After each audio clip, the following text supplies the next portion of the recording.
Hello and welcome to my YouTube channel ideal nurse with Purna. दोस्तों, आज हम obstetric and gynaecology के most important topic female reproductive system के MCQ part 3 discuss करने वाले हैं। अगर आपको हमारा वीडियो पसंद आए तो इसे लाइक कीजिए, शेयर कीजिए, सब्सक्राइब कीजिए और बने रहिए आइडियल नर्स विद पूर्णा के साथ। का लिंग है वह शुक्राणु जनन के द्वारा उसकी जो आपूर्ति होती है उसमें कौन से सेक्स क्रोमोसोम पैटर्न के द्वारा निर्धारित किया गया है। इसमें फर्स्ट है स्पर्मेटाजोन, मेरुला, वोसाइट, ब्लास्टोसाइट। इसका राइट आंसर है ऑप्शन नंबर फर्स्ट। जो स्पर्मेटोजुआ है वह बच्चों के लिंग में शुक्राणु जनन की आपूर्ति करता है। नेक्स्ट है मानव शरीर की सबसे बड़ी कोशिका कौन सी होती है। यह बहुत ही ज़्यादा इम्पोर्टेंट क्वेश्चन है। यह क्वेश्चन कई बार एग्जाम में आया हुआ क्वेश्चन है, जिसमें फर्स्ट है माइलिन कोशिका, ओसाइट कोशिका, जियाल कोशिका या ओवम। इसका राइट आंसर है ऑप्शन नंबर डी। जो ओवम होती है वह मानव शरीर की सबसे बड़ी सेल होती है। अब आप ये कहोगे कि ओवम तो मेल में पाए ही नहीं जाते हैं, तो यह फीमेल में सबसे बड़ी होती है। जो फीमेल होती है उसमें सबसे बड़ी कोशिकाएं होती है और जो मेल होती है उसमें न्यूरॉन होती है सबसे बड़ी कोशिकाएं। और सबसे छोटी कोशिकाएं जो प्लेटलेट्स सेल होती है वह होती है, यह दोनों में कॉमन होती है क्योंकि यह सेल मेल में भी और फीमेल में भी पाई जाती है, परंतु जो मेल होता है उसमें सबसे छोटी कोशिकाएं स्पर्म होते हैं। नेक्स्ट है स्पर्मेटोजेनेसिस का सही ऑर्डर क्या है। स्पर्मेटोजेनेसिस मीन्स होता है जो स्पर्म बनने की जो प्रोसेस होती है, स्पर्म के जो मैच्योर होने की जो प्रोसेस होती है उसे स्पर्मेटोजेनेसिस कहते हैं। जो कि सबसे पहले क्या बनता है, उसके बाद में क्या, फिर क्या बनता है। जब स्पर्म मैच्योर स्पर्म बनता है उसमें फर्स्ट है जर्म कोशिकाएं बनती है सबसे पहले, फिर स्पर्मेटोगोनिया बनता है, फिर प्राइमरी स्पर्मेटोसाइट बनता है, द्वितीयक स्पर्मेटोसाइट बनता है, फिर स्पर्मेटाइड बनता है। सेकेंड है जर्म कोशिका बनती है सबसे पहले, प्राइमरी स्पर्मेटोसाइट बनता है, फिर द्वितीयक स्पर्मेटोसाइट बनता है, फिर स्पर्म बनता है।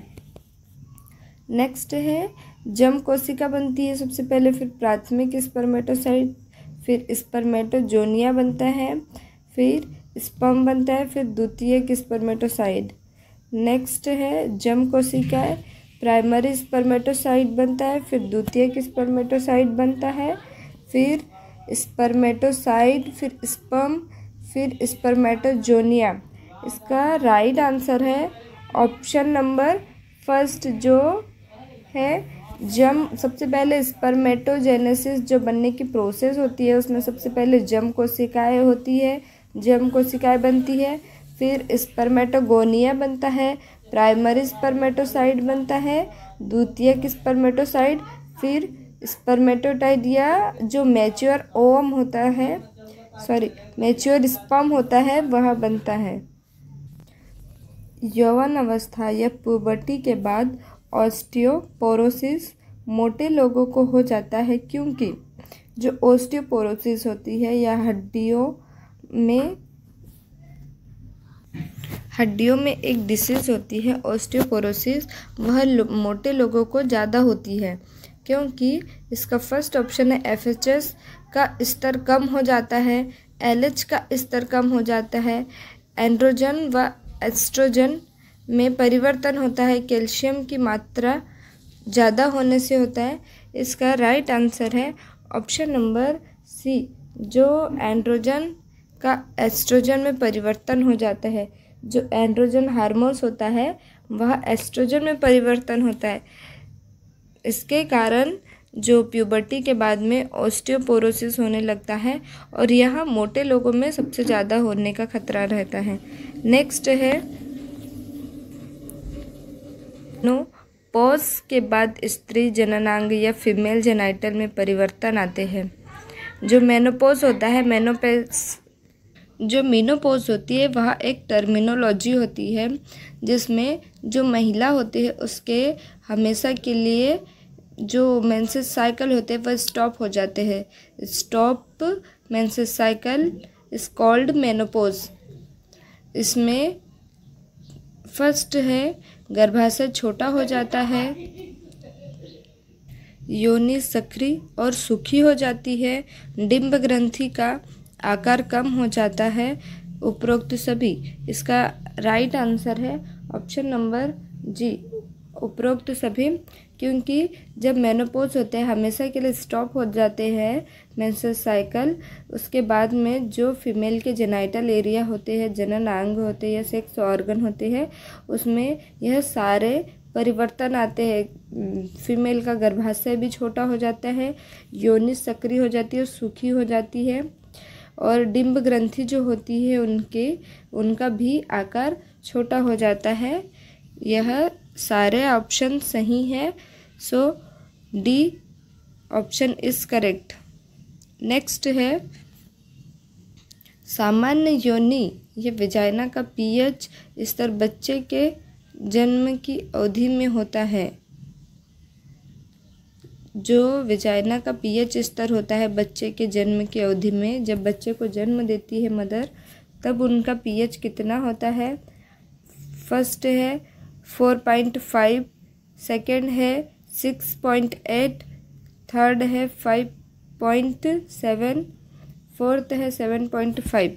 इसका राइट आंसर है ऑप्शन नंबर डी, 7.5 पीएच हो जाता है जब माँ बच्चे को जन्म देती है। उस अवधि में जो विजाइना का पीएच स्तर है वह 7.5 हो जाता है।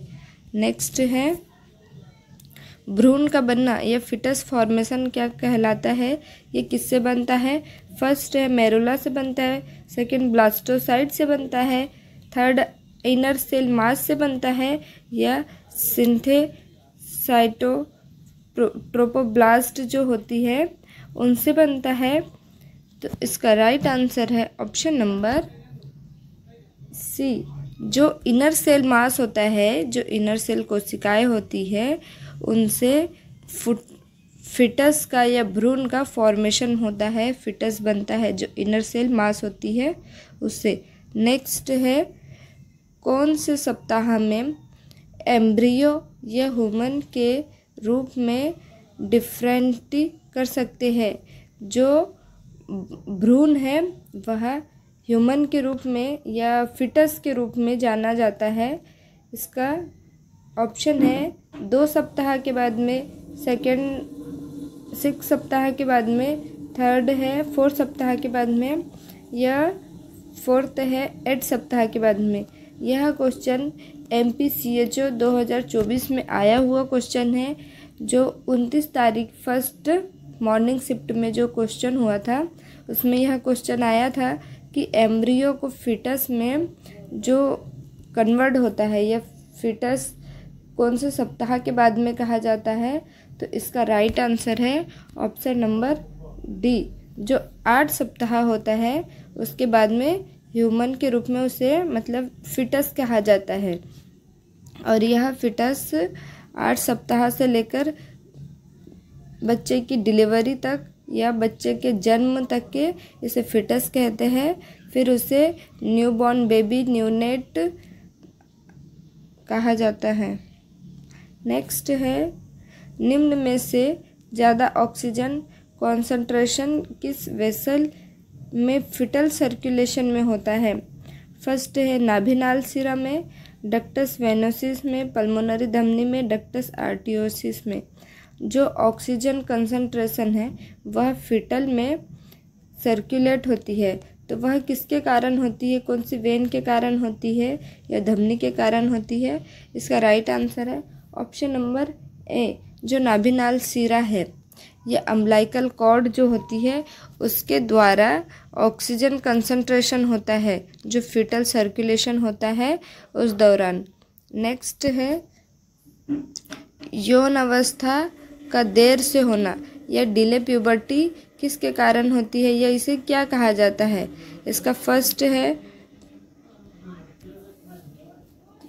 कि विकास की अनुपस्थिति की वजह से होता है।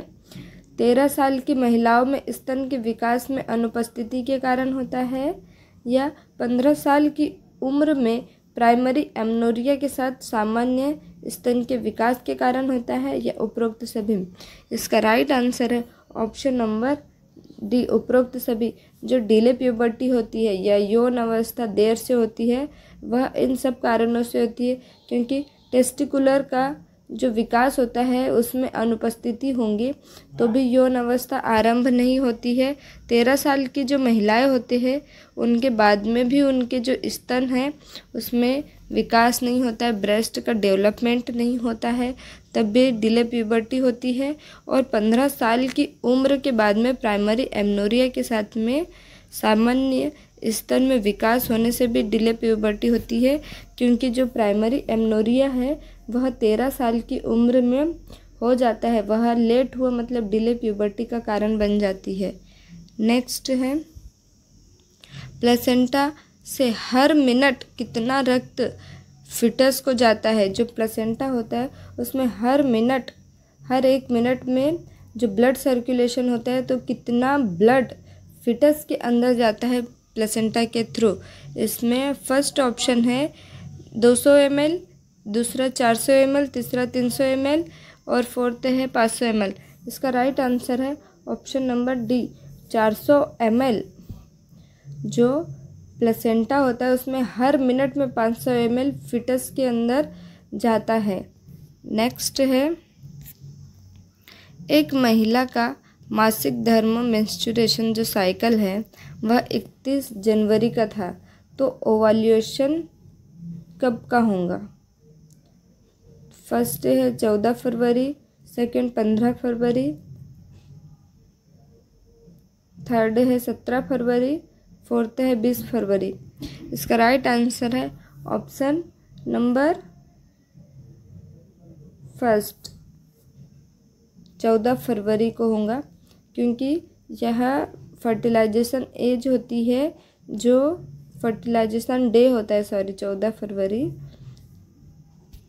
नेक्स्ट है प्लेसेंटा में एर्किडोनिक एसिड का संश्लेषण या सिंथेसाइज किसके कारण होता है? फर्स्ट है एस्ट्रोजन के कारण, सेकंड प्रोजेस्टेरोन के कारण, थर्ड ऑक्सीटोसिन के कारण, फोर्थ है फॉस्फोलाइपेज A2 के कारण। इसका राइट आंसर है ऑप्शन नंबर डी, जो फॉस्फोलाइपेज होता है A2 उसके कारण जो प्लेसेंटा में एराकिनोइक एसिड का सिंथेसाइज होता है। नेक्स्ट है बायोकेमिकल और ऑर्गेनिक कंपाउंड एमनियोटिक द्रव या एमनियोटिक फ्लूइड में उपस्थित रहता है सिवाय।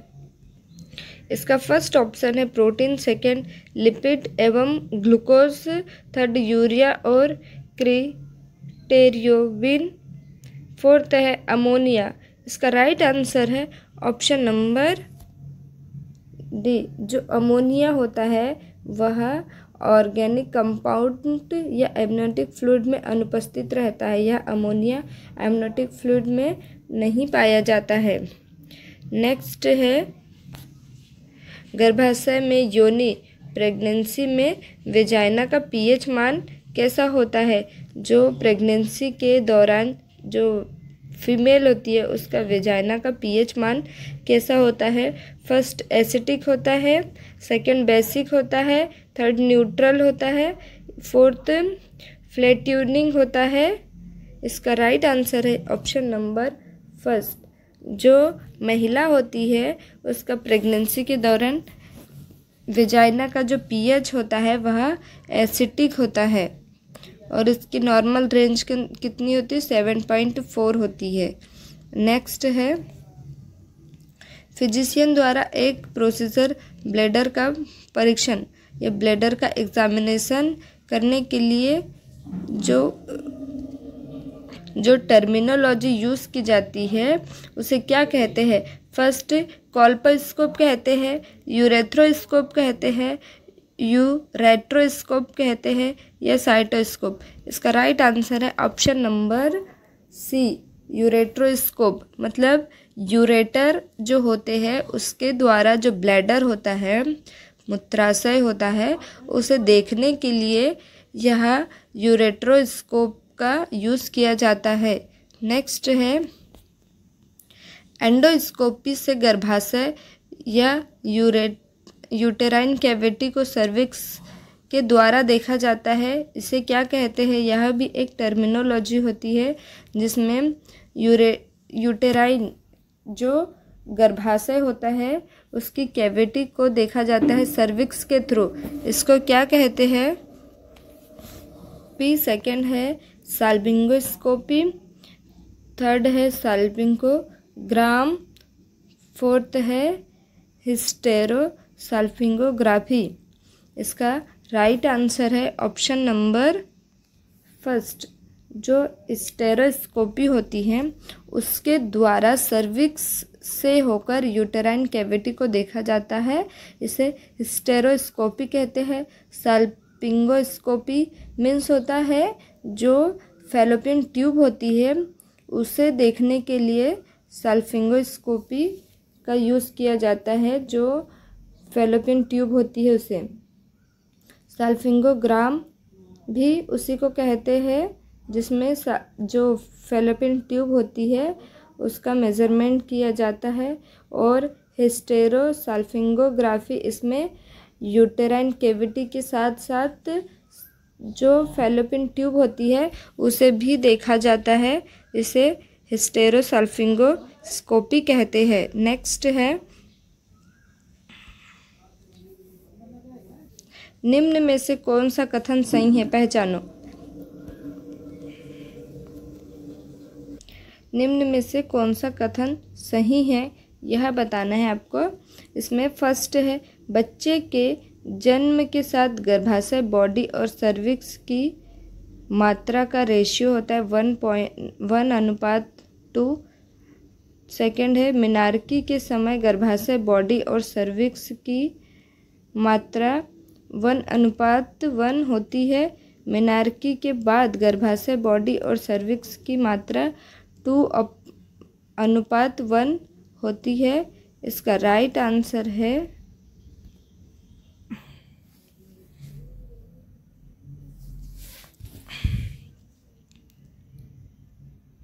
जो प्यूबर्टी साइन होते हैं या जो सेक्सुअल साइन होते हैं वह सबसे पहले कौन से आते हैं? जिसमें फर्स्ट मेनार्की आता है सबसे पहले, ये ग्रोथ स्पूट्स आते हैं, या मेनोपोज होता है, या थैलार्की और जनन बालों का विकास होता है, प्यूबिक हेयर और थैलार्ची उत्पन्न होती है।